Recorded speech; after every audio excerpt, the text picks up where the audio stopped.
Eh, Listo, vamos a continuar dimensionando el sistema fotovoltaico. En el ejemplo anterior, en el video anterior, ya dimensionamos las baterías.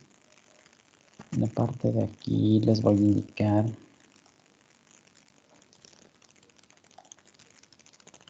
y bueno, eso eran los cálculos y calculamos el rendimiento y al final lo que nos daba era que necesitamos 12 baterías conectadas en paralelo.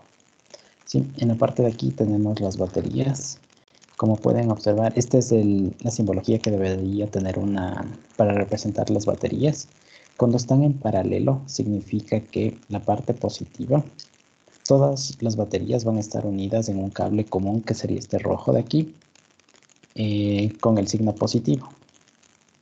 Y en la parte inferior, un cable común que une todos los signos negativos de cada batería. Y al final vamos a tener una conexión aquí, un cable negativo y uno positivo, con la carga calculada y con un voltaje de 12 voltios. ¿Sí? También es posible realizar esa conexión en serie. Yo les voy a proyectar para que puedan ver.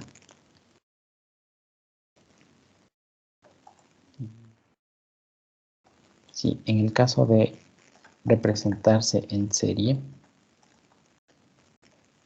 vamos a tener, lo voy a hacer más pequeño para que se pueda ver.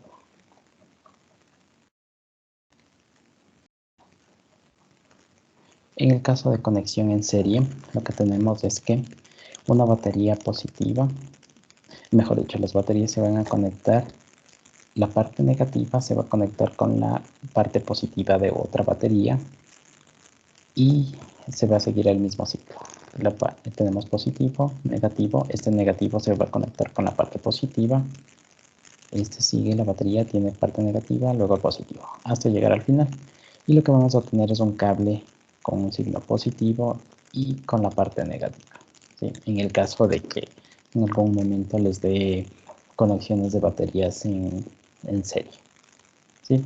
Y se podrían mezclar las dos, podríamos tener dos en serie y dos en paralelo, y en ese caso tendríamos una batería debajo de esta, otra debajo de esta, aquí conectada a la parte positiva y aquí la parte negativa. Y tendríamos dos en serie, que sería esta de aquí más la de abajo, esta también en serie, y dos arreglos en paralelo.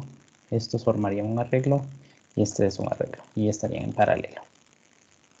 Listo, continuemos ahora con el dimensionamiento. Vamos a cambiar a la otra pantalla para que puedan ver.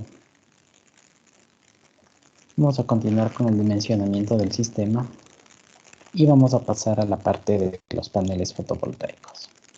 Entonces, en el panel fotovoltaico vamos a ver los cálculos. Antes de eso vamos a ver una descripción respecto a los paneles. Aquí tenemos dos casos, el caso de Ecuador y el caso en este es para el hemisferio sur y también se podría relacionar con el hemisferio norte. ¿Qué es lo que ocurre en el Ecuador? La posición del sol varía o casi no hay mucha variación respecto a la época del año. Sí, vamos a tener que, y aparece el concepto de declinación solar, que es básicamente la posición o la trayectoria que sigue el sol entre que amanece y anochece y respecto a la posición respecto al año. ¿Sí? Dentro de este tenemos lo que conocemos como el equinoccio, que es cuando el sol está perpendicular sobre nosotros. ¿Sí? Y vemos que hay una variación tanto hacia el sur o tanto hacia el norte, pero en el caso de Ecuador esto no es muy perceptible. De hecho, no hay variación, por ejemplo, en la duración de un día, como sí ocurre en otros países, o no es muy notorio en las estaciones. En el lado de la derecha tenemos la representación de países que están ya alejados hacia el hemisferio norte o sur, en este caso es del hemisferio sur, y vemos que para la época, por ejemplo, de invierno, que es la época de junio, julio, por ejemplo en Argentina, el sol se encuentra más alejado respecto a la Tierra. Aquí en marzo, septiembre, y sobre todo aquí en diciembre, que es la época de verano, que es cuando tenemos mayor cantidad de radiación y mayor presencia de luz solar. Si nos damos cuenta, y ya aterrizando a la parte de paneles fotovoltaicos, vemos que en el caso de Ecuador no es algo muy crítico instalar un panel. O veámoslo así, ¿en qué dirección se debería colocar un panel fotovoltaico? La mejor opción sería de forma horizontal, con eso logramos aprovechar toda la época del año, ¿correcto? En el caso de países del hemisferio sur, la mejor opción sería colocar el panel apuntando hacia la parte norte, ya que la trayectoria del sol siempre va a estar en la parte norte, ¿sí? En los países del hemisferio norte ocurre al contrario. El sol, la trayectoria del sol va a estar en este lado y lo conveniente sería apuntar hacia el sur. Regresando al caso de Ecuador, es claro que la mejor opción sería ponerla de forma horizontal, pero por lo general no se instala de forma horizontal. ¿Y cuál es el motivo? Es para darle mantenimiento o para evitar que se acumulen polvo, suciedad, hojas sobre el panel. Si nosotros lo dejamos de forma horizontal, es muy probable que se acumule sol, polvo, que se acumule hojas o incluso cuando llueva que se acumule el agua sobre el panel. Es por eso que es importante darle una inclinación. Aquí tenemos una recomendación. En el caso de el Ecuador, habría que analizar el recurso solar y ver en qué época del año conviene o hacia qué sentido conviene apuntar, hacia el sur o hacia el norte. Va a depender de si el lugar, por ejemplo, desde septiembre hasta diciembre o hasta septiembre hasta marzo, tenemos mayor radiación respecto a marzo, entre marzo a septiembre. Sí, hay que determinar en qué época del año hay mayor radiación. Basados en eso se elegiría la época, apuntamos en el sentido donde tenemos menor radiación. En el caso de Ecuador no es algo muy crítico, así que se puede apuntar en cualquiera de las dos direcciones. Y lo que se recomienda es que debe tener una inclinación de 15 grados más la latitud. Pongamos un ejemplo. Para el caso de Quito, la latitud de Quito está a 0 grados, se sumaría 15 grados y se instalaría el panel con una inclinación de 15 grados. En el caso de algún país que esté en el hemisferio norte o sur, obviamente la latitud va a hacer que aumente esta inclinación considerablemente. Vamos a la siguiente. Regresemos al ejemplo. En el ejemplo nos hablaba de la ubicación del panel, pero en este caso recuerden que solo son 3 meses, julio, agosto y septiembre.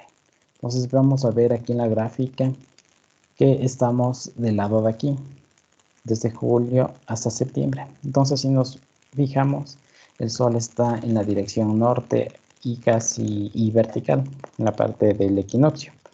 Entonces, lo conveniente en este caso no sería apuntarle en el otro sentido, hacia el sur, ya que estaríamos perdiendo recurso solar. Tengan en cuenta que el panel, mientras más perpendicular esté al sol, mayor cantidad de radiación va a captar. Entonces, aplicando este concepto y viendo la época del año, la mejor opción es apuntar hacia el norte los paneles. Vamos a ver otra diapositiva que nos habla de un factor K de corrección de radiación para planos inclinados que apuntan al sur o también hacia el norte.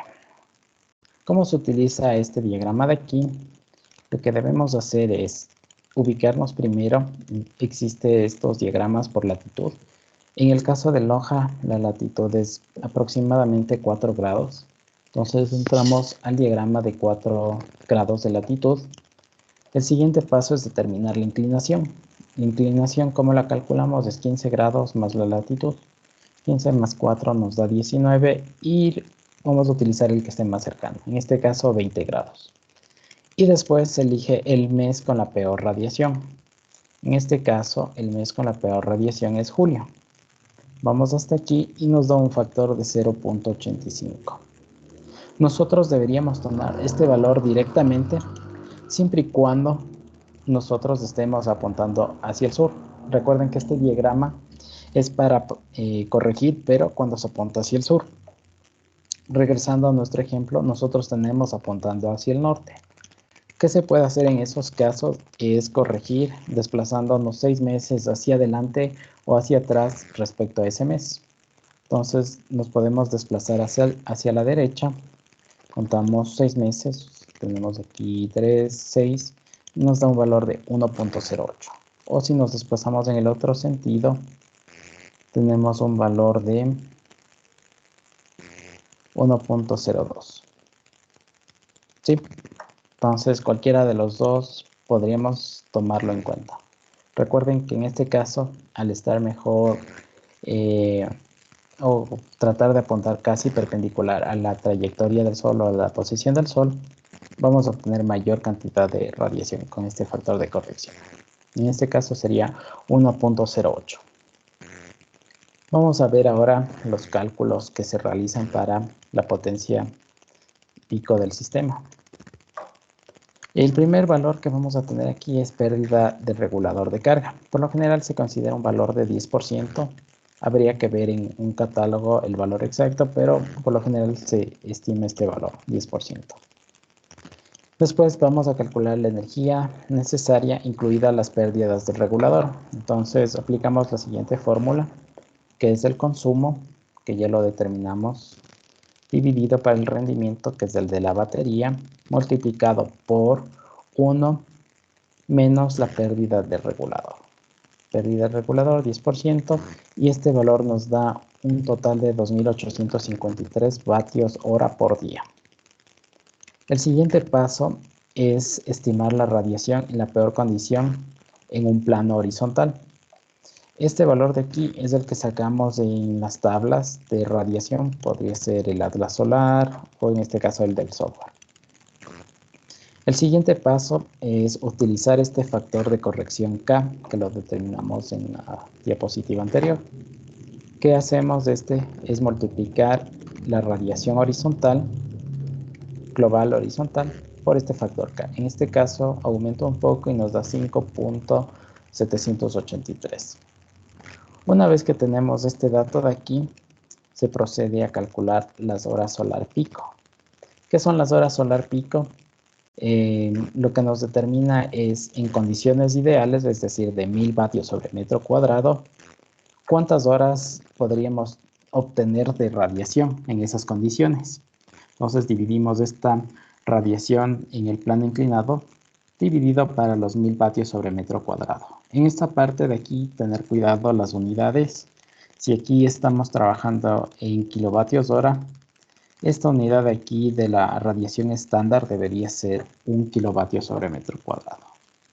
Al realizar la división nos da el número de horas estimadas de radiación a estas condiciones, 1000 vatios sobre metro cuadrado, que serían 5.8.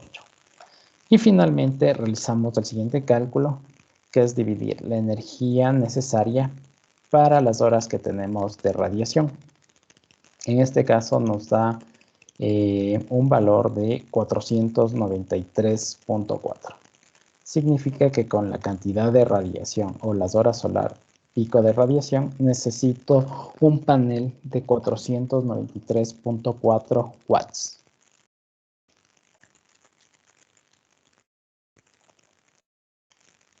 ¿Sí? Vamos a la siguiente. ¿Qué es lo que va a ocurrir? Al igual que en los anteriores o que en la batería, no es posible encontrar un panel de esas dimensiones. Entonces lo que se procede es a elegir un panel. Vamos a elegir de algún catálogo un panel. En este caso yo elegí uno de 255. Y vamos a determinar cuántos paneles necesito de este tipo para llegar a suministrar esta cantidad de potencia. Entonces lo que hago aquí es dividir la potencia pico del sistema dividido para la potencia pico del panel seleccionado. En este caso divido esto y me da 1 punto algún decimal, y ese valor por lo general se le redondea a un número par, no necesariamente, ya vamos a ver más adelante. Entonces en este caso me da 1 punto algo, le redondeo, me da 2 paneles. Voy a necesitar 2 paneles de este tipo. En la parte de aquí tengo unos cálculos que es para corregir el cambio del voltaje dependiendo de las peores condiciones de temperatura. Recuerden que el panel está constituido de materiales semiconductores y en este caso cuando tenemos una temperatura muy baja, en este caso menos 10 grados centígrados, el voltaje puede aumentar, aumenta la conducción y tenemos un voltaje mayor. Ya vamos a ver para qué nos sirve eso el momento de calcular el regulador de carga. Ya, para el regulador de carga lo que hacemos es igual que el anterior, seleccionar un regulador de carga y ver que se cumplan dos condiciones, que el voltaje y la corriente que soporta el regulador de carga sean mayores, lo que tenemos aquí, mayores que el voltaje y la corriente que generarían los paneles conectados en su forma de serie o paralelo, dependiendo de lo que nosotros seleccionemos. Entonces, el primer cálculo que vamos a realizar es determinar cuántos paneles podemos conectarlos en serie. Y es lo que tenemos aquí. ¿Qué hacemos? Es la división del voltaje máximo que soporta un regulador de carga. Tenemos aquí 140 dividido para el voltaje del panel, pero a la temperatura de menos 10 grados centígrados.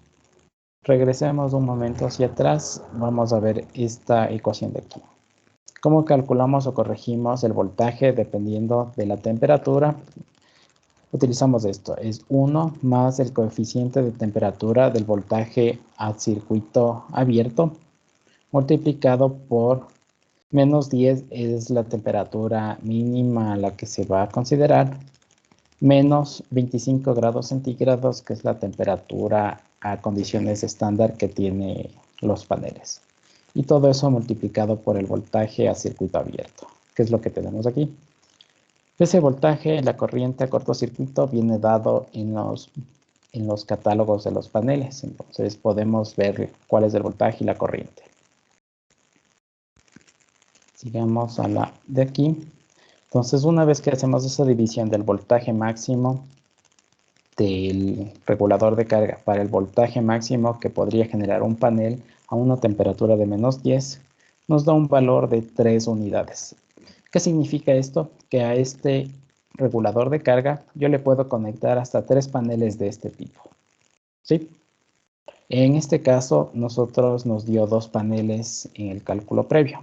¿Sí? Entonces no vamos a llegar a esto. Vemos que este regulador de carga es suficiente. El siguiente paso es determinar cuántos paneles podemos conectar en paralelo. ¿Cómo hacemos esto? Partimos primero del dato en serie. En este caso de aquí, yo puedo elegir un número que sea menor a este valor. En este caso elegí 2, pero también podría ser el valor de 1. ¿Qué hacemos? Dividimos número de paneles para el número de paneles en serie. En este caso tengo 2 dividido para 2, me va a dar 1. Y tengo el número de paneles en paralelo. En este caso voy a tener 2 arreglos en serie. El siguiente paso es corregir el voltaje que voy a tener de los paneles en paralelo. ¿Qué es lo que hacemos aquí? Es encontrar la corriente y el voltaje máximo que se va a generar, ya con las conexiones propias de los paneles. En este caso tengo 2 en serie y 1 en paralelo. La corriente máxima del sistema de los paneles va a ser igual a la corriente de cortocircuito, que es 9.2 amperios, por el número de paneles en paralelo, que en este caso es 1, y por 1.25. Este 1.25 es un 25% adicional que se suele dar para guardar seguridad en la conexión o por cualquier inconveniente. Después tenemos aquí el voltaje máximo. El voltaje máximo del sistema de los paneles es igual al voltaje a la temperatura de menos 10 grados centígrados, que es 41.14, multiplicado por los paneles que están en serie. En este caso van a ser 2. ¿Sí? Nos da un valor de 82.3. Y finalmente lo que debemos hacer es comprobar que se cumplan estas dos condiciones. Que la corriente que soporta, en este caso el regulador de carga, sea menor o mejor dicho, que la conexión la corriente de nuestros paneles sea menor que la corriente que soporta el regulador de carga. Vamos a comparar. Tenemos aquí 11.4 es menor que 70, si cumple. Y en el otro caso, el del voltaje, que es 82.3, es menor que 140. En este caso vemos que las dos condiciones se cumplen. Si notamos en este ejemplo, vemos que este regulador de carga de hecho está un poco sobredimensionado. Lo que se debería hacer es buscar otro regulador de carga de menor voltaje y corriente que igual cumpla estas dos condiciones. Listo. Finalmente tenemos aquí un ejercicio que deberían realizarlo. Nos dice lo siguiente. Para la ciudad de Quito se pide dimensionar un sistema y se debe conectar los siguientes equipos. 4 lámparas de 20 watts, una televisión de 100 watts, un celular de 25 watts y el uso de estos equipos desde 3 horas diarias de cada uno. Y lo que nos pide es calcular el número de baterías, paneles, inversores, controlador de carga. Aquí tenemos las condiciones de radiación. Es una comparación. En este caso debemos utilizar las de Quito. Tomar en cuenta que esto se debe dimensionar para todo el año, ya no solo para esos 3 meses.